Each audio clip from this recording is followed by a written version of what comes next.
আসসালামু আলাইকুম আমার প্রিয় ভিউয়ার্স।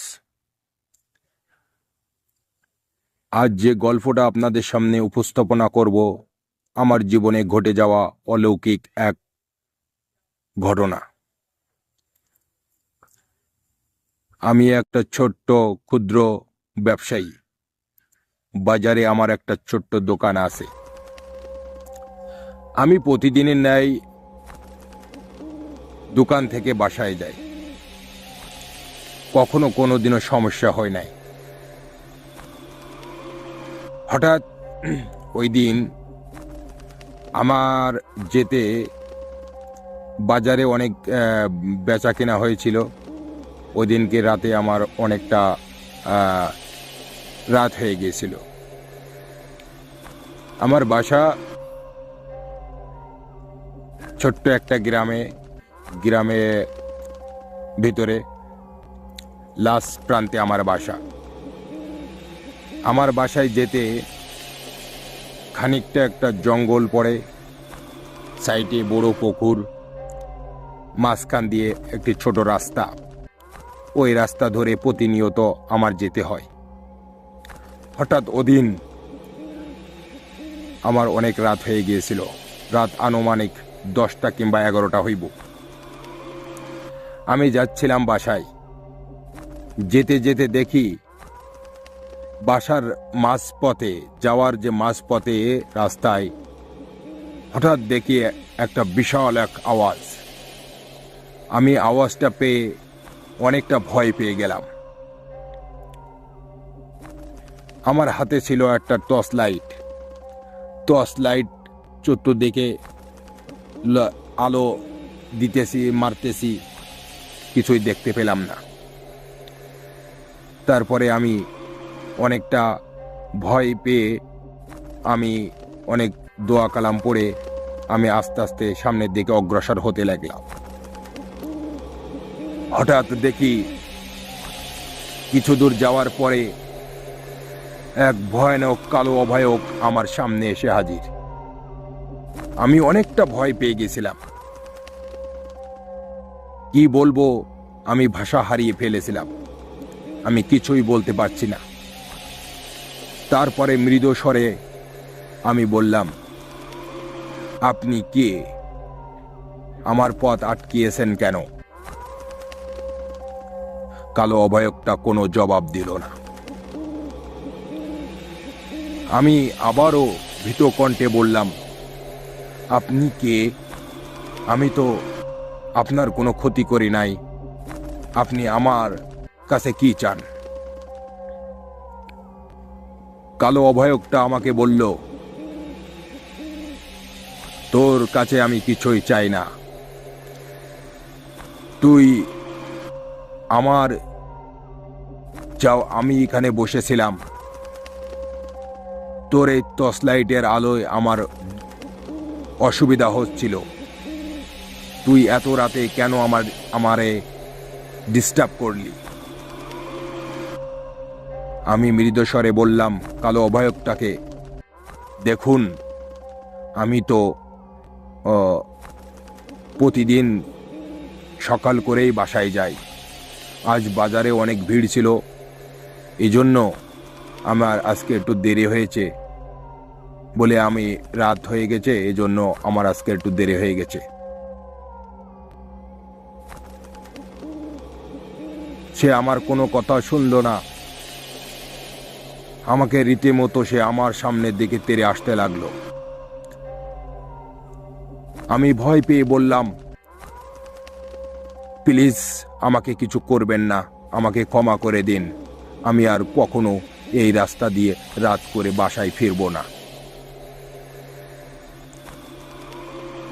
আমার সেন্স ছিল না। আমি ওখান থেকে এক দৌড় মারতে মারতে আমি আমার বাসায় এসে পৌঁছালাম। সেখানে অজ্ঞান হয়ে গেলাম। তারপর দিন থেকে আমার প্রচুর জ্বর। আমি কিছুই বলতে পারি না। প্রতিদিন রাতে আমি স্বপ্ন দেখি ওই কালো অভয়কটা আমাকে বলছে, যে আয় আমার কাছে আয়, আয় আমার কাছে আয়। আমি আরো ভীত হয়ে গেলাম, কি করব কিছুই বুঝতে পারছি না। আমি আমার বাবাকে বললাম, আমার মাকে বললাম, সব ঘটনা খুলে বললাম যে এই ঘটনা। তানারা এক বড় হুজুরের কাছে আমাকে নিয়ে গেলেন। বড় হুজুর উনি বললেন, সব কিছু দেখে বললেন যে তোমার পিছনে একটা ভয়ঙ্কর খারাপ পিশাচ অভয়ক জিন লেগেছে। এরা বিশাল শক্তিশালী, এরা মানুষের ক্ষতি করে। এরা ভালো মানুষ দেখলে তাদের পিছে লাগে, তাদেরকে ক্ষতি করে। তাই এটা তো অনেক কঠিন কাজ। আমি চেষ্টা করে দেখতে পারি, আমাকে একটা সপ্তাহ টাইম দিন, আমি দেখতেছি কি করা যায়। বড় হুজুর তিনি একটা সপ্তাহ টাইম নিলেন এবং আমাকে কিছু ঝাড়ফুঁক করলেন, কিছু তাবিজ কবজ দিলেন। আমি সেটা নিয়ে বাসায় আসলাম। তারপর থেকে 2 দিন আমি আর কোনো স্বপ্ন দেখি নাই। হঠাৎ 3 দিনের মাথায় আবার সেই কালো অভয়কটা আমাকে স্বপ্নে এসে বলছে, কিরে তুই যে বড় উস্তাদের কাছে গেছিস, উস্তাদ আমার কিছুই করতে পারবে না, তোকে তো মরতেই হবে, আমার কাছে আসতেই হবে। আমি কিছুই ভাবতে পারতেছি না, কি করব, কোথায় যাব, কিছুই তো আমার মাথায় খেলছে না। আমি আমার বাবা মাকে আবার বললাম যে মা, বাবা, আমি আজও এই স্বপ্নটা দেখছি। ওই কালো অভয়কটা আমার সামনে আজকে আবার আসছিল, এসে আমাকে বলছে আয়, তোকে আর এই পৃথিবীতে থাকতে দেব না। তারপর আমি অনেক ভীত, আমার জ্বর আর কাটে না, আস্তে আস্তে আমার শরীর শুকিয়ে যেতে লাগলো। আমি অনেক খারাপ হয়ে গেছি, আমি আর মনে হয় বাঁচব না, এমনটা মনে হচ্ছে। তারপর বুড়ো হুজুর বলল যে দেখুন, আমি তো আপনাদের এই সমস্যাটা সমাধান করতে পারবো না, কারণ ইনি এই যে জিন, পিশাচ জিন, বিশাল শক্তিশালী। এরা হলো খারাপ গোত্রের জিন, এরা মানুষের ক্ষতি করে, আর যার পিছনে লাগে তার বহুত ক্ষতি করে ছেড়ে দেয়। আমি কি করব কিছুই বুঝতে পারলাম না। আমার বাবা মায়ের মুখে অস্বস্তির ছাপ দেখতে পেলাম, তারা অনেক কান্না করছে। তারপরে বড় হুজুর বলল একটা উপায় আছে, যে অমুক জায়গায় এক বড় উস্তাদ আছে, তিনি এসব বড় বড় খারাপ পিশাচ জিনগের থেকে মানুষের ক্ষতির হাত থেকে তিনি বাঁচায়, ওনার বিশাল ক্ষমতা। তারপরে বাবা মা ওই কথা শুনে আমাকে নিয়ে সেই বুড়ো উস্তাদের কাছে গেলেন। বুড়ো উস্তাদ আমাকে দেখলেন, দেখে বললেন যে বুঝতে পেরেছি, এই কালো পিশাচ জিন আমার পরিচিত একজনেরও লাগছিল। আমি অনেক কষ্ট করে তার হাত থেকে আমি তাকে রক্ষা করেছি। তা আমি চেষ্টা করব আপনার সন্তানকে ইনশাআল্লাহ ভালো করে দেওয়ার। তারপরে বড় হুজুর আমাকে কিছু পানি পড়া, কিছু তেল পড়া, কিছু তাবিজ কবজ দিলেন, আর আমাদের বাসাটা বললেন যে আমি অমুক দিন তোমাদের বাসায় যাব। তিনি রীতিমতো সেই দিন আমাদের বাসায় আসলেন, এসে আমাদের বাসাটা বন্ধ করে দিলেন। তারপর থেকে আমি আর ওই পিশাচ জিনের স্বপ্ন আর দেখি না। বড় হুজুর বললেন যে আমি 3 দিন পরে আসব। 3 দিন পরে আমি এসে ওই জিনকে হাজির করব। করার পরে আমি তাকে জিজ্ঞাসা করব কেন এই ছেলেটার পিছনে লাগছে। তারপর 3 দিন কেটে গেল। বড় হুজুর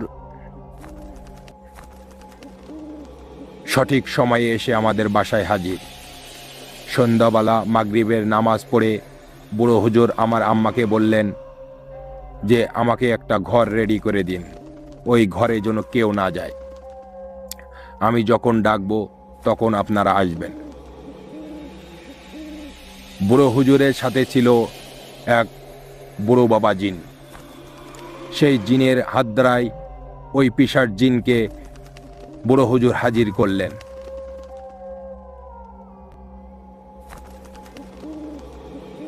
তারপর জিজ্ঞাসা করলেন, তুমি এই ছেলেটার পিছনে লাগছো কেন? এই ছেলেটা তোমার তো কোনো ক্ষতি করি নাই। জিনটা তার বজ্রকণ্ঠে বলতে লাগলো, আমি জানি ও ছেলেটা আমাকে কোনো ক্ষতি করে নাই। আমি ওদিন ওই জঙ্গলে বসে বসে আমি ধ্যান করছিলাম। আমাদের যে শক্তি বাড়ানোর জন্য আমি কালো জাদুর ধ্যান করছিলাম। ওই ছেলেটা ওই রাত্রে আমার যেখানে বসেছিলাম সেখানে লাইট মারছিল। ওই লাইটের আলোয় আমার ধ্যান ভঙ্গ হয়ে যায়। আমার সেই শক্তি আমি আর গ্রহণ করতে পারি নাই। আর কিছুক্ষণ গেলেই আমি আমার সম্পূর্ণ শক্তি ফিরে পেতাম। ওই ছেলেটা কারণে আমি আমার ধ্যান ভঙ্গ করেছে, আমি ওকে ছাড়ব না। বুড়ো বাবা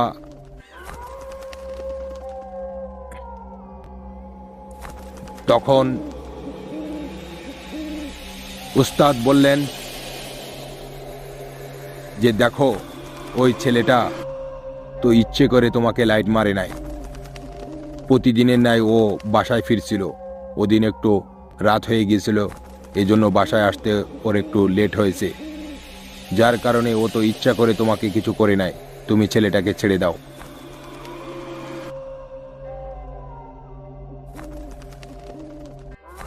তখন জিনটা বলল, না, আমি এত সহজে ছেড়ে দেব না।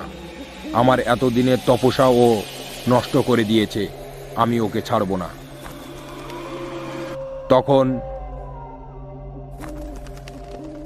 বুড়ো উস্তাদ বললেন যে দেখো, যা হয়েছে হয়েছে, তুমি ওকে মাফ করে দাও, তুমি ওর পিছু ছেড়ে দাও।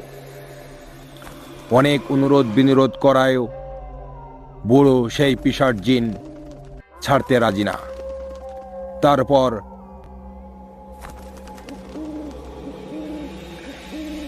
বুড়ো হুজুর তার বন্ধু বুড়ো বাবা জিনকে ডাকলেন। বুড়ো বাবা জিন এসে তাকে বোঝাতে লাগলেন, কিন্তু সে বুঝতে রাজি না। এক পর্যায়ে বুড়ো বাবা জিনের সাথে সেই পিশাচ জিনের বিশাল যুদ্ধ হয়। এক পর্যায়ে বুড়ো বাবা জিনও আহত হয়, ওই জিনটাও অনেকটা আহত হয়। তারপরে জিনটাকে বোঝানো হয়। জিনটা পরে বলল যে আমি যেতে পারি, আমার একটা শর্ত আছে।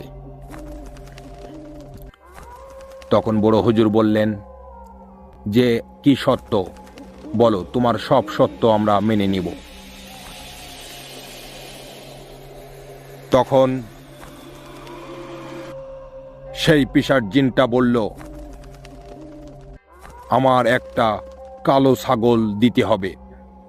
ছাগলটা বাজার থেকে দৃষ্টপুষ্ট, অনেক সোটাম দেহ, সুন্দর দেখে একটা কালো ছাগল কিনে আমাকে দিতে হবে।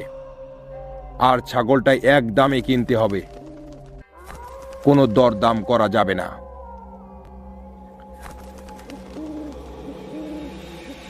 তখন বড় হুজুর বললেন, আচ্ছা ঠিক আছে, তোমার তুমি যেটাই চাচ্ছ তোমাকে সেটা দেওয়া হবে। এই বলে বড় হুজুর আমার বাবাকে বললেন যে আপনি বাজার থেকে একটা সুন্দর দেখে কালো ছাগল কিনে নিয়ে আসবেন। ছাগলের গায়ে যেন অন্য কোনো সাদা বা লাল কোনো না থাকে, সম্পূর্ণ কালো ছাগল। এই বলে